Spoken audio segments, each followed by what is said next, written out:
Hi guys, मम्मीची recipe या चॅनलवरती तुमचं स्वागत आहे। गणपती असल्यामुळे ना काही व्हिडिओ टाकता आली नाही, पण आज आहे ना मम्मीने सोयाचाप बनवायला घेतलंय। चला मग आपण बघूया मम्मी कशी सोयाचाप बनवते ते। बनवायला लागणारे साहित्य, हे सोयाबीन 10 मिनिटं भिजत घातलेले, यांना धुवून घेतले स्वच्छ आणि पाणी सगळं काढून घेतलंय। हे सोयाबीन आपण गव्हात टाकतो ते सोयाबीन आहेत, ते रात्रभर भिजत ठेवलेले, त्यांना स्वच्छ धुवून घेतलंय। आणि हा मैदा, चवीनुसार मीठ। चला मग दाखवते मी सोयाचाप कसे बनवायचे। पहिले आपण हे सोयाबीन बारीक करू, एकदम बारीक करून घ्यायचे आहेत आपल्याला।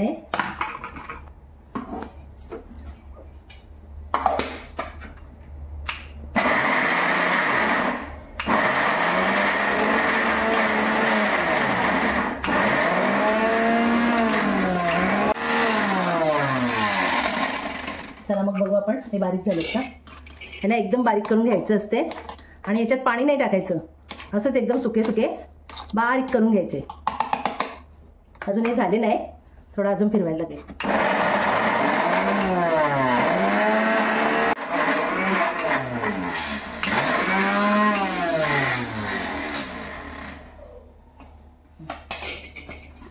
हे बघा, हे असं बारीक झालेलं आहे, एकदम सुकं, पाणी टाकायचंच नाही त्याच्यात। हे आपल्याला काढून घ्यायचं आहे आता सगळं।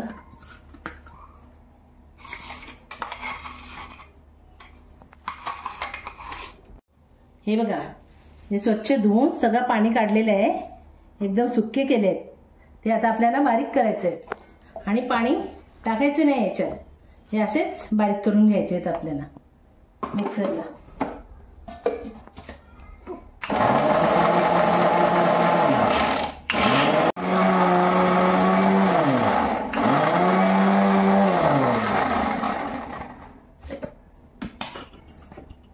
हे बघा, हे असे थोडे जाडसर ठेवायचं, हे काढून घ्यायचं।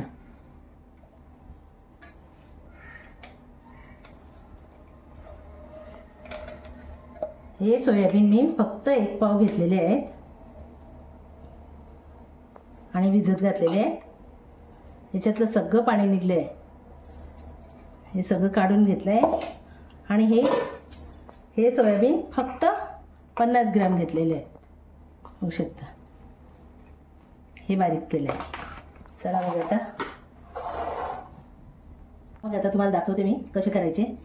हे सोयाबीन जरासे जाडसर ठेवले, हे एकदम बारीक केले। हे मिश्रण आपल्याला एकजीव करून घ्यायचं आहे। हे मैदा आहे, जेवढा लागेल ना आपल्याला त्याच्यात तेवढाच घ्यायचं आहे, थोडा थोडा करून।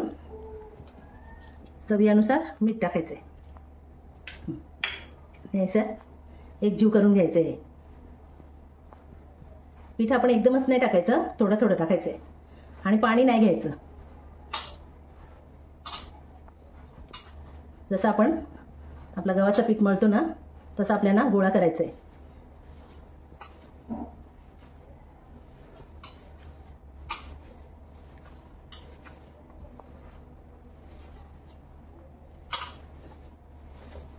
हे बघा, अजून थोडं लागेल।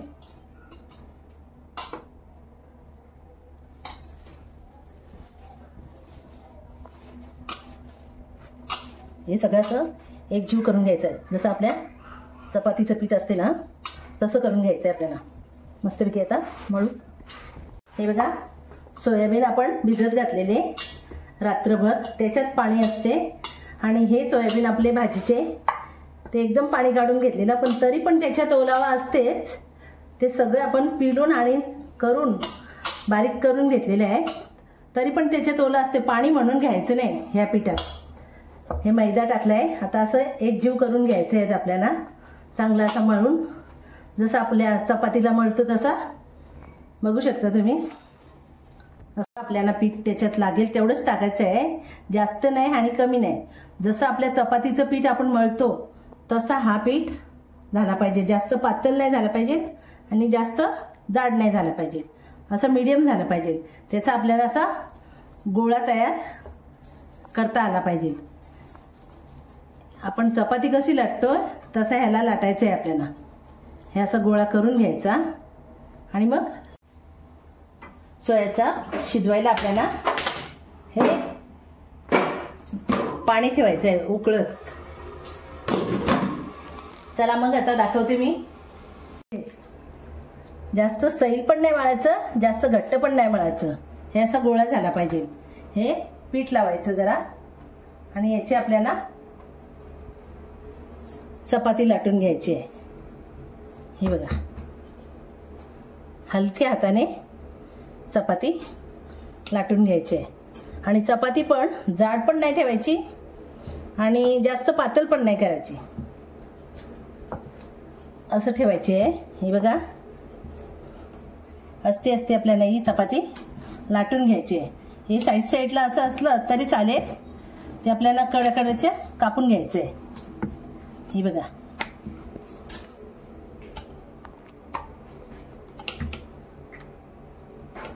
हे बघा आपली चपाती झालेली आहे. जास्त जाड नाही, जास्त पातळ नाही, मीडियम केली. तर हिला आपल्याला कापून घ्यायचे. हे बघा, हे अशा आपल्याला तिच्या वड्या करायच्या आहेत कापून कापून.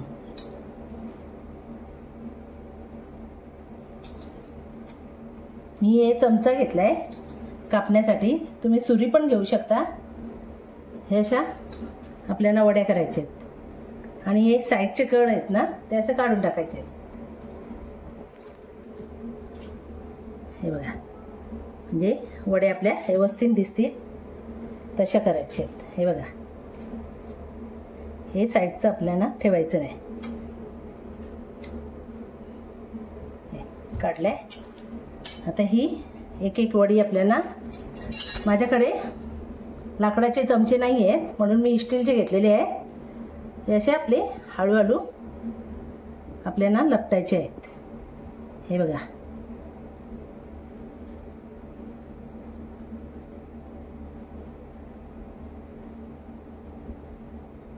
ही छोटी आहे. आईस्क्रीमच्या काड्या असतील तर तुम्ही असे चाप गुंडाळून घ्या. माझ्याकडे नाही आहेत म्हणून मी स्टीलचे चमचे घेतलेत आणि हे असे चाप गुंडाळून घेते. हे बघू शकता तुम्ही, हे असे मी चाप सगळे गुंडाळून घेतलेले आहेत आणि याला पाणी उकळत ठेवलं आहे. त्याच्यामध्ये शिजत ठेवायचे आहेत आपल्याला. आता हे सगळे झालं ना, हळूहळू हे असे चाप आपल्याला गुंडाळायचे आहेत. बघू शकता आपले चाप सगळे गुंडाळून झालेले आहेत. आता पाणी उकळत ठेवलंय ना, त्याच्यात आपल्याला हे बघा पाणी उकळून द्यायचंय. हे बघा आपले पाणी एवढं उकळलेलं आहे. हे एक एक चाप त्याच्यात सोडून द्यायचे पाण्यात.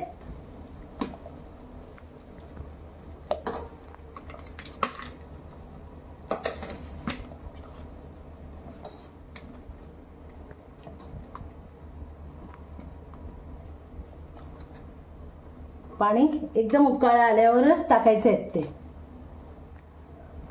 आणि फक्त आता 10 मिनिटं शिजून द्यायचे आहेत याच्यावर झाकण ठेवून. चला आता आपण बघू झाले का. बघू शकता उकळतात. आपण गॅस बारीक करू.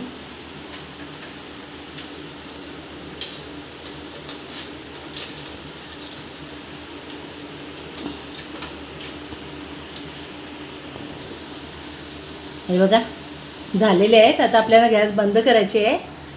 पहिले स्लो ठेवायची, एकदम फास्ट ठेवायची, नंतर स्लो ठेवायची आणि झाकण लावून ठेवल्यावर ते असं ओतून नाही गेलं पाहिजे म्हणून आपल्याला स्लो करून ठेवायचे. आता आपण गॅस बंद करू. हे झालेले आहेत. या गरम पाण्याने काढायचे आहेत आपल्याला आणि थंड पाण्याने टाकायचे. हे थंड पाणी आहे. हे बघा झालेले आहेत. हे थंड पाण्याने टाकायचे आहेत आपल्याला थंड व्हायला. असं एक एक काढायचं, थंड पाण्यात टाकून द्यायचं. तुम्हाला लगेच हे बघा थंड पाण्याची बाटली घेतली आहे. एकदम थंड पाणी याच्यात टाकून द्यायचं. चाप आपले हे गरम पाण्यातून काढलेले आहेत ना, उकळत्या पाण्यात थंड पाण्याने ठेवायचं असते. हे बघा, बघू शकता आपले चाप बघू शकता थंड्या पाण्याने ठेवलेले. ते आता थंडे झालेले आहेत. आपल्याला कधी पण भाजी करायची असेल तर आपण फ्रीजमधून काढून भाजी करू शकता. 8 दिवस 15 दिवस राहू शकतात ते. आपल्याला असेच हे फ्रीजमध्ये ठेवायचे आणि जेव्हा भाजी करायची असेल तेव्हा काढायचे आणि भाजी करायची. आपले चाप झाले रेडी.